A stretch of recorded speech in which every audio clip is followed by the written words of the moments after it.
Hello, everybody! Oh, hi there. Welcome back to another episode of Take 47. Today, we are talking about a movie that we just finished watching about 20 minutes ago. That I just finished watching for the very first time. Yes, Cole, you have just seen this movie, like you just said, for the first time. First time. Ever. Mm-hmm. And the movie that we are talking about is, of course, Cabin in the Woods. Ooh. Now, I figured we could do an episode on this because this movie is a horror movie. Uh-huh. It's a horror movie with a very, very fun twist in where basically it makes fun of every horror movie. Right, it follows some of those tropes that we were talking about last episode. And it gives a reason for them. Right. They're not just used without thought, you know. They got a purpose and they do it well. Yep. And this movie stars Kristen Connolly, Chris Hemsworth, same year that the first Avengers came out. Anna Hutchinson, Fran Kranz, Jesse Williams is a familiar face. He has been in Detroit Become Human, Grey's Anatomy. Yep. Those are the two big ones. Pretty solid cast. It's got a really, really good cast. Bradley Whitford from Get Out fame.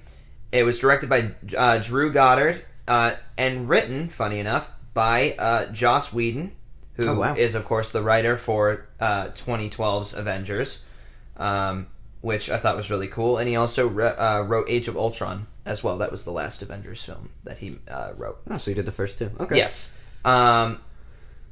This movie, like we had just mentioned, it has every single cliche that we said not to have in a horror movie. And yet somehow it was more enjoyable than most movies that have those tropes. Yep. And if I remember correctly, I said or one of us said in the episode talking about horror cliches and why they're so annoying is that you have to give me a reason as to why, you know, this cliche is a thing, or why that character's like that. Or why characters can't leave. Yes. And, this movie gives awesome reasons for all of these things. And I think it does it in such a fun way that you're constantly entertained. You're not groaning because you know why it's happening. And for those of you who have no idea what this movie is, first off, highly recommend you watch this. This is definitely a movie you should definitely check out on Halloween night. Yeah, you're not gonna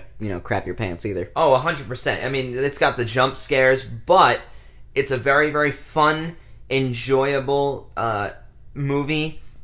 Definitely a good Halloween pick if you're staying in, you don't have any other plans and you want to watch a movie. Definitely check out Cabin in the Woods. But it follows a group of teens that are going on a nice little weekend getaway to a cabin in the woods. Road trip. Insert every cliche imaginable from Evil Dead, Friday the 13th. The list goes on and on and on.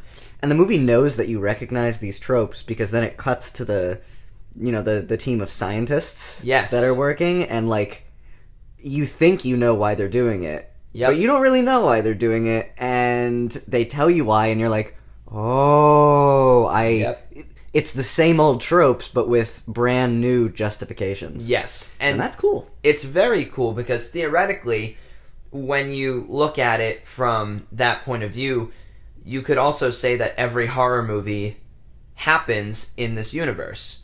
You could easily set it that way, yeah. So it's just like a behind-the-scenes thing that you don't get to see. Yep, which I think is very, very cool.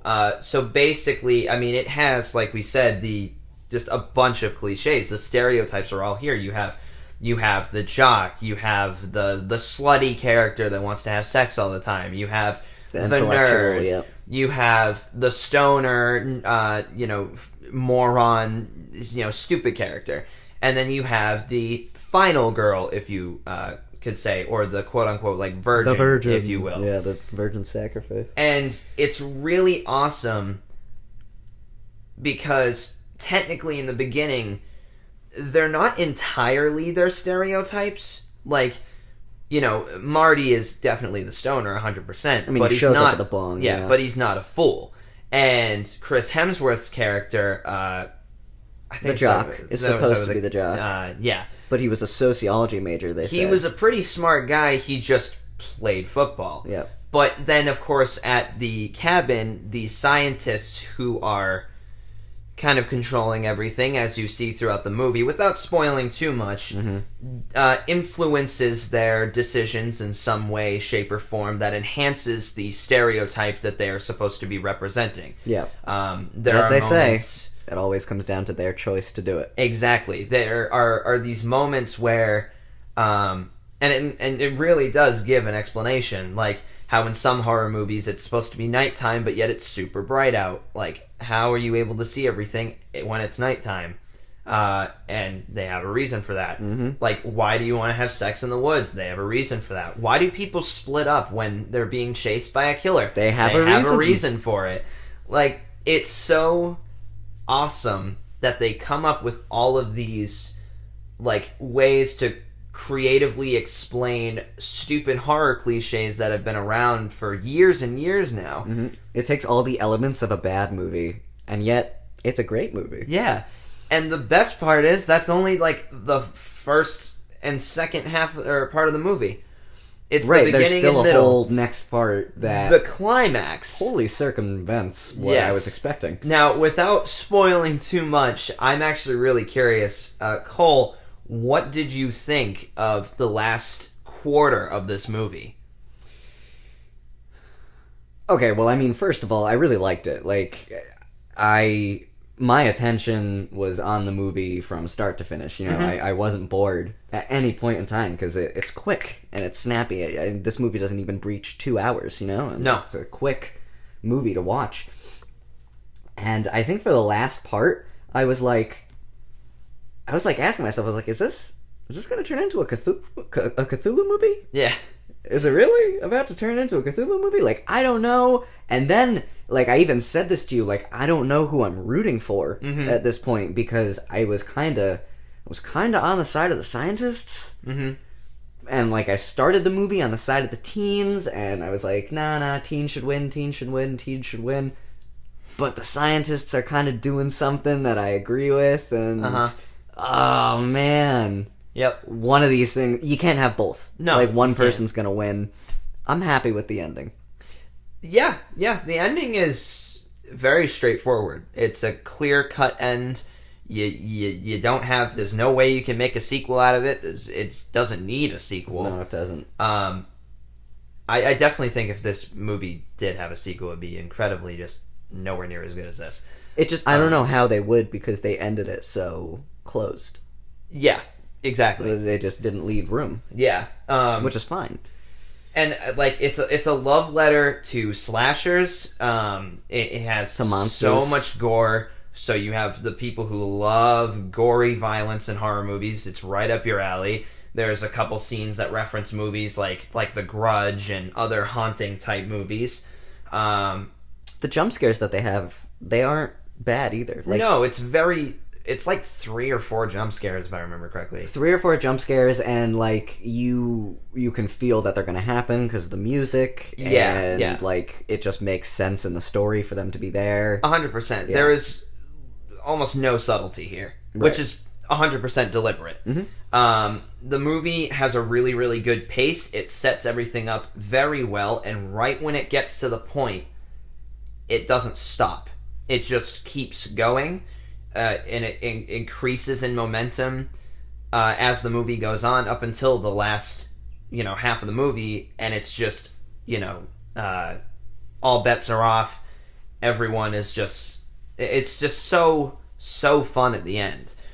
And I really like that it goes from this typical teen, slasher, horror movie, whatever, and it turns itself into something like a lot greater. And it does it in a way that's so fun to watch and incredibly satisfying to see unfold. Absolutely. They also make it really easy to care about all the characters that are in it. Yeah. Like I not only did I care about all the teens and I did want to see some of them die. It was a horror movie after all. Yeah. But but like I was, oh no, he's man, she's dead now. Oh no, he's dead now. Oh no. But like, I still wanted to see him chug on, and I also really cared about the scientists. Like when their jobs were in jeopardy, I was like, oh crap. Yeah. Like these guys, well, they don't deserve that. I mean, they're doing their jobs, and yeah, and it's all like it all comes together. It's just really technically just there's no villain really. No, there's no villain. There's just two groups of people working against each other. That's all. Yeah, that are all just trying to get by. All just trying to get by. Yeah. That's a even better way of putting it. In regards to, just kind of drifting away from the horror elements of this movie, comedy was great. I thought the way that they portrayed just certain moments in like from other horror movies where it's like a happy ending and stuff like that, and the fun, like one of the funnier scenes being towards like the middle of the movie, with the reference to The Grudge, or The Ring, either or, both of them kind of just the with same. the children. Yeah. And the scientists just got so worked up because it was a happy ending in a horror movie. Yep. And we're so mad, and then you just see like 0 casualties. Yeah.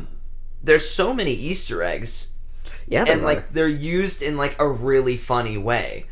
Like one of the most memorable scenes being like where they're making their bets, and there's a whole whiteboard of a bunch of monsters from horror movies. You have no. See, you picked zombies, but these are redneck pain zombies. Yeah, like redneck torture family. Torture yeah, family, yeah. Sorry, like it's so funny. Like, I love it. And there's like this one person that's really rooting for a merman to show up, and like that's a funny bit that goes along throughout the movie.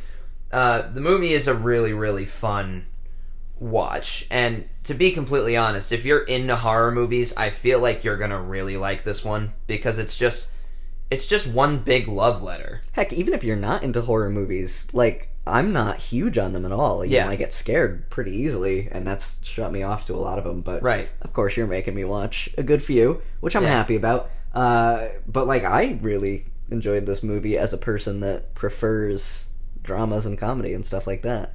That's good. I'm glad that you liked it, because this movie, when it first came out, I was granted I was also 12. Yep. So I was completely oblivious to the fact that it was supposed to be making fun of these tropes, but like in a serious way. So I just thought the movie was stupid. I didn't see it, because like when I saw, I thought it literally was just a typical, like, oh no, we are in a cabin in the woods, we are gonna die, but I want to have sex in the woods type movie. And I was just like, that's what I was expecting. Yeah. And then, nope. Like, when I finally got around to watching the movie, pleasantly surprised. Yeah, absolutely. Like, it is so, it's like we said, it's just incredibly refreshing. It takes horror movies in a direction that we really don't see that often. You have like movies like Scary Movie where it's like 100% humor. And it's not like that. This is more like if Scary Movie kind of, I don't know, I guess if it kind of took itself seriously. I think that's a good way of putting it, yeah, because this movie still has all the stereotypes and stuff like that. All the stereotypes and a very real horror plot, whereas that one's like, this is something straight out of a different movie, whereas this one has like originality. Yeah, this one's got like a more realistic approach to the horror cliches and stuff like that. So 100%, it's an absolutely fun movie to watch. I highly recommend you guys watch it. Just something to hold you guys over during spooky season or whatever, because we're not really getting a lot of new movies out right now. So. Yeah, I hope you enjoyed Tenet. Yeah. If you even get to see it, I still haven't. I haven't seen it either. But any final thoughts or anything like that, Cole? Any final thoughts is I think I'm going to be watching this movie every Halloween now. Oh, yeah? I like this one. I'm glad. And I hope that everyone here who is listening kind of does the same, or at least checks it out. It is on Amazon Prime. So if you guys have a Prime subscription, and Hulu as well, so if you guys have Hulu or Amazon Prime, you can just watch it and enjoy it. It's a very fun ride. So, just a nice, like, quick little episode to talk about, Cabin in the Woods. Cabin in the Woods. So, thank you guys As so always. much for listening, and we will see you on the next episode. Take 47.